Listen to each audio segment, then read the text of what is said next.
Hello friends, आप सभी को नमस्कार करती हूँ।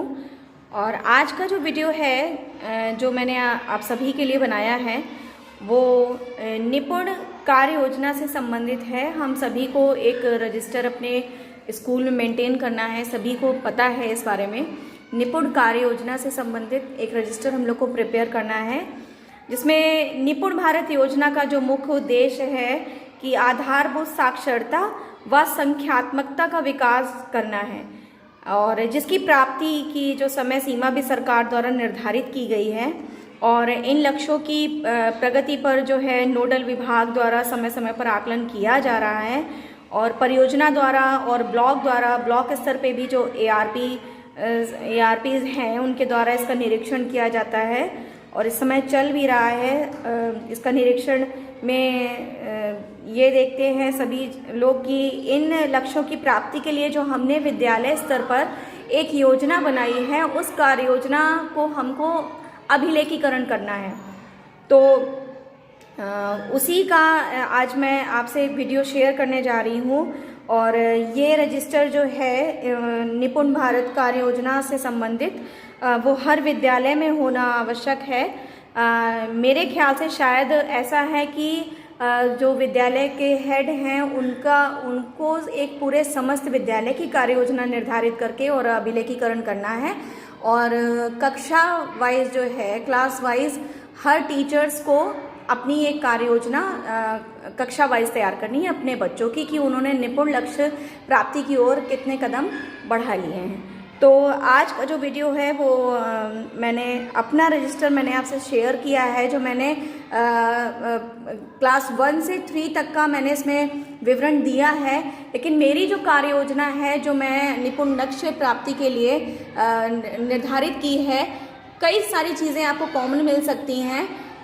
कुछ चीज़ें मैंने भी इसमें अलग मैंने सोची है, जो मेरे पॉइंट ऑफ व्यू से मुझे लगता है कि मुझे अपनी कक्षा में उसको फॉलो करना चाहिए, वो मैंने इसमें ऐड करी हैं। तो अगर आपको ये अच्छी लगे तो आप भी इसको अपने विद्यालय पे, अपने कक्षा स्तर पर आप इसको तैयार कर सकते हैं। तो चलिए वीडियो शुरू करने से पहले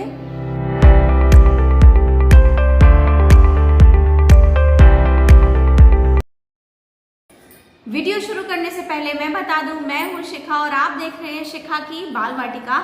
और अगर आप चैनल पर नए हैं, पहली बार शिखा से यानी कि मुझसे मिल रहे हैं, तो चैनल को सब्सक्राइब कर लें ताकि आगे जो भी वीडियो मैं अपलोड करूं उसका नोटिफिकेशन सबसे पहले आपके पास पहुंचे। तो शुरू करते हैं आज का वीडियो। तो दोस्तों, ये है मेरा निपुण भारत कार्य योजना से संबंधित रजिस्टर है, जो मैंने ऊपर से इस तरीके से इसको मैंने डेकोरेट किया है। और इसका फुल फॉर्म मैंने यहाँ पे लिखा हुआ है। और निपुण विद्यालय बनाने की जो कार्य योजना है, विद्यालय और शिक्षक का विवरण, ये मैंने यहाँ पे निपुण क्या है, निपुण भारत क्या है, योजना क्या है, उसके बारे में थोड़ा सा यहाँ डिस्क्रिप्शन मैंने दिया है। और जो आधारभूत साक्षरता और संख्यात्मकता के जो प्रकार हैं, भाषा के मैंने अलग लिखे हैं और गणित के मैंने अलग लिखे हैं। ये कक्षावार छात्र संख्या का विवरण है। अब ये क्योंकि मैंने पूरा क्लास 1 से 5 तक का यहाँ विवरण दिया है, आप अगर सिर्फ अपने कक्षा का बनाना चाहते हैं तो आप कक्षा का भी दे सकते हैं। ये शिक्षकों का विवरण है कक्षावार और पद।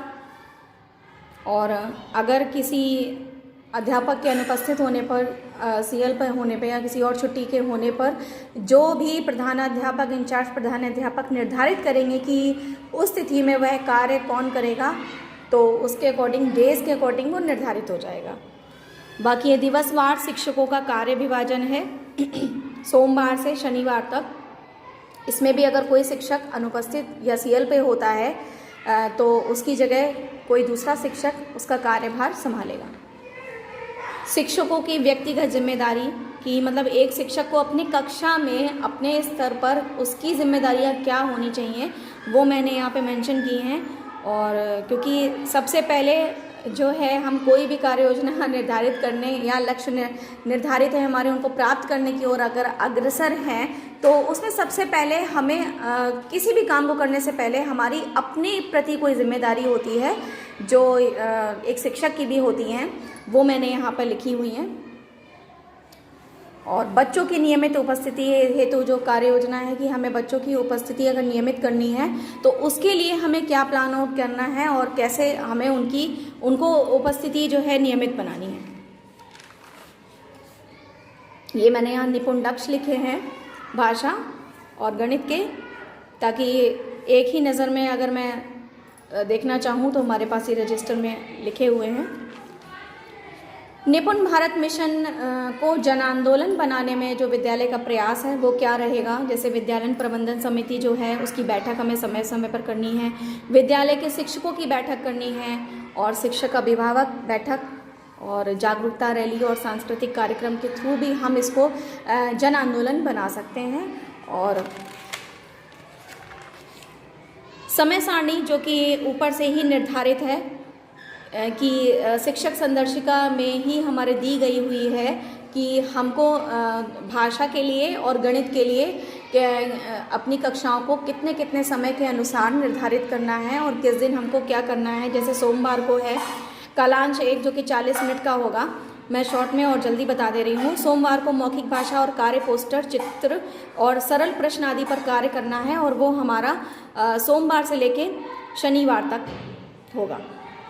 ऐसे ही सेकंड पीरियड में हमको डिकोडिंग और लेखन करना है, जिसका कंटिन्यूस हमको सोमवार, मंगलवार, बुधवार और बृहस्पतिवार तक करना है। शुक्रवार हम पुनरावृत्ति कार्य करेंगे और शनिवार को हमें हिंदी का साप्ताहिक आकलन करना है दूसरे कालांश में, जिसमें कि हमें जो आकलन करना है वो दो ग्रुप में बांटना है, ए और बी, जिसमें कि 50% से अधिक और 50% से कम बच्चे होंगे, उनको हम 2 ग्रुप में बांटेंगे और गृह कार्य भी हमको इसी दिन देना है। कालांश 3 पठन कार्य पर चर्चा, लास्ट में शनिवार को हमको साप्ताहिक आकलन 2 ग्रुप में बनाकर करेंगे। थर्ड हमारा मध्यावकाश है।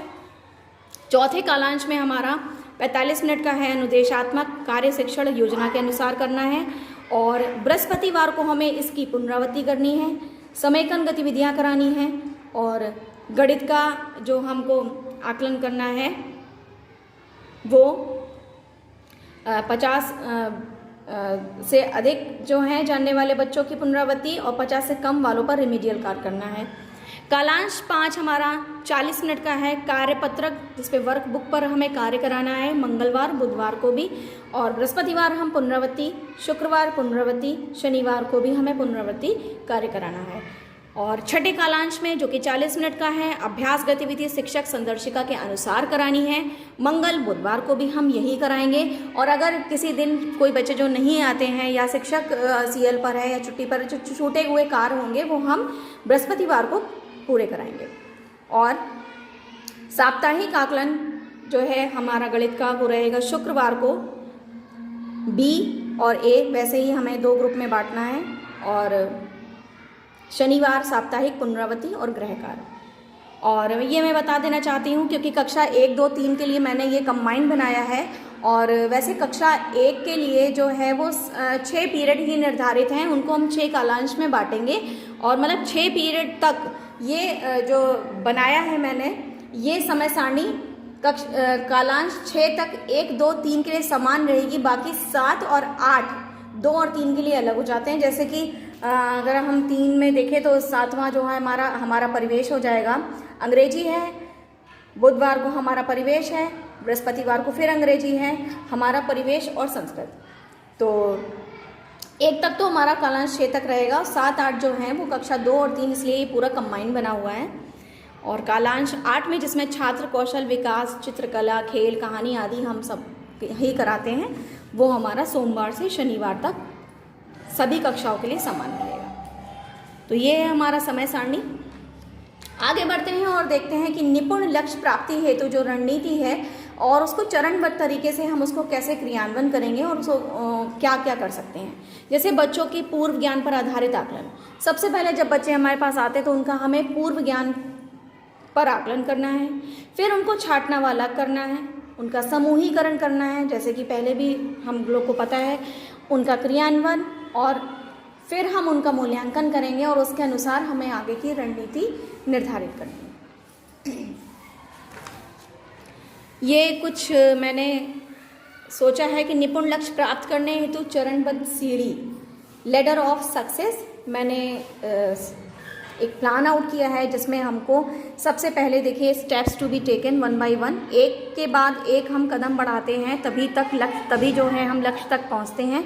तो उसमें लक्ष्यों का निर्धारण जो है हमने स्टार्ट में रखा है, लक्ष्यों का निर्धारण, फिर हमें ध्यान केंद्रित करना है अपने लक्ष्यों पर, एनालिसिस करना है यानी कि लक्ष्यों की प्राथमिकता के अनुसार उनका निर्धारण करना है, प्लानिंग यानी कि दिनचर्या निर्धारण करना है कि हम विद्यालय में आने के बाद उसके बाद बच्चों के संग समय के अनुसार क्या क्या दिनचर्या हमारी रहेगी, रिकॉग्नाइजेशन ऑफ प्रॉब्लम्स कि इन लक्ष्यों को प्राप्ति में जो हमारी संभावित बाधाएं हैं उनको प्लान आउट करना है कि क्या जो बाधाएं हैं जो हमको आ सकती हैं उनका सामना हमें करना पड़ेगा, और do your work according to planning, कार्य प्रणाली के अनुसार कार्य करेंगे, जो भी हमारी कार्य योजना है निर्धारित है उसके अनुसार ही हमें कार्य करना है। Try and do again, keep on doing, पुनरावृत्ति और सुधार कार्य, और उसके बाद आई एम श्योर कि हम सभी अपने लक्ष्य प्राप्ति की ओर बढ़ चलेंगे और सक्सेस एक दिन ज़रूर हासिल होगी हमें। तो फोकस करना है हमें इन पे, और ये मैंने अपने सुविधा अनुसार मैंने निपुण जो कि आकलन प्रपत्र हैं बच्चों के, वो कक्षा 1, क्योंकि मैं कक्षा 1 की कक्षा अध्यापिका हूँ इसलिए मैंने कक्षा 1 का आकलन प्रपत्र ये है भाषा का, जो मैंने अपने इस रजिस्टर में ही प्रिपेयर करके रखा है ताकि जब भी मैं आकलन करना चाहूँ तो मैं इसको ही खोल के अपने बच्चों का आकलन और इसके अकॉर्डिंग मैं अपने ट्रैकर में भर सकूँ। तो ये है अक्षर पहचान लेते हैं, 2 अक्षर वाले सरल शब्दों को पढ़ लेते हैं और 2 अक्षर वाले 5 सरल शब्दों से बने वाक्य पढ़ लेते हैं। ये है गणित की जांच हेतु प्रपत्र कक्षा 1 का ही है, जिसमें अक्षर अंक ज्ञान है और गिनती 1 से 100 तक ज्ञान, 2 अंकों की संख्या पहचान कर लेते हैं और 1 अंक का जोड़ जो कि 75% प्रश्नों को सही हल कर लेते हैं, 1 अंक का घटाना 75% अंक को प्रश्नों को सही हल कर लेते हैं। तो इसके बनाने से यहाँ पे मुझे कहीं इधर उधर और नहीं सर्च करना है, मैं अपना रजिस्टर आराम से खोल के उनका आकलन कर सकती हूँ। तो अगर आपको भी ये सही लगे तो आप इस तरीके से रजिस्टर में मेंटेन कर सकते हैं। फिर मैंने लिखा है लक्ष्य प्राप्ति के साधन, जो इन लक्ष्यों की प्राप्ति के लिए जो हमें सहयोगी साधन होंगे वो क्या होंगे, जैसे शिक्षण संदर्शिका हम सभी को शायद मिल चुकी है सभी को, तो उनका यूज़ कर सकते हैं। समृद्ध मॉड्यूल हैं हमारी भाषा और गणित के अलग अलग, सहज पुस्तिकाएं हैं, दीक्षा ऐप है, रीड अलोंग ऐप है, और कक्षा में हम सभी जो है प्रिंट रिच साधनों का प्रयोग करते हैं, उनका यूज़ करके हम लोग बच्चों को पढ़ा सकते हैं। और विषय प्रकरण से संबंधित हमारे पास TLM का यूज़ तो सभी को पता ही है कि करने से कितना बच्चे मोटिवेट भी होते हैं और जल्दी सीखते भी हैं। और प्रकरण आधारित गतिविधि ऊपर से ही निर्धारित होती हैं और हम लोग अगर अपनी कुछ नई भी कराना चाहते हैं तो वो भी ऐड कर सकते हैं। और कार्य पुस्तिकाएँ जो कि बच्चों को कक्षा 1 और 2, 3 में भाषा और गणित की सभी को अलग मिली हैं, तो उनमें बच्चों को कार्य कराना है और उन्हीं में हमें अपने आकलन यानी कि जो साप्ताहिक और साप्ताहिक और वार्षिक जो आकलन हमें ट्रैकर बनने हैं उनमें भी ये बुक्स जो हैं बहुत हेल्पफुल है। और लास्ट और मैंने लिखा है लक्ष्य प्राप्ति, इसमें जो अभिभावकों का कर्तव्य है वो क्या रहेगा, क्योंकि सिर्फ हमारे या बच्चों के करने से ही हम लक्ष्य प्राप्ति को नहीं प्राप्त कर सकते हैं। ऑब्वियसली हम जो है जब तक अपने अभिभावकों से नहीं जुड़ेंगे तब तक इन लक्ष्यों की प्राप्ति थोड़ी कठिन होगी।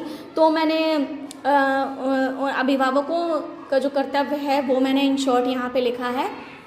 और मुझे पता है अगर ये कार्य योजना हम सभी लोग इस तरीके से बना के जो है उनको अगर कार्यान्वयन कर लेते हैं तो वो दिन दूर नहीं होगा जब हमारे बच्चे, हमारा ब्लॉक और हमारा जनपद जो है और जनपद से हमारा प्रदेश एक दिन निपुण बनेगा। तो अगर आपको ये वीडियो और ये हमारी जो कार्य योजना है अच्छी लगी है, आपको कुछ नया लगा है, तो प्लीज़ इसको लाइक और शेयर कर दें ताकि और भी टीचर्स को ये पहुंच सके और वो इसकी हेल्प से वो भी कुछ अगर चाहे तो ऐड कर सकते हैं अपनी कार्य योजना में। तो अगर आपको ये वीडियो पसंद आया है और अच्छा लगा है तो प्लीज़ और शेयर कर दीजिएगा, इसको लाइक कर ही दीजिएगा।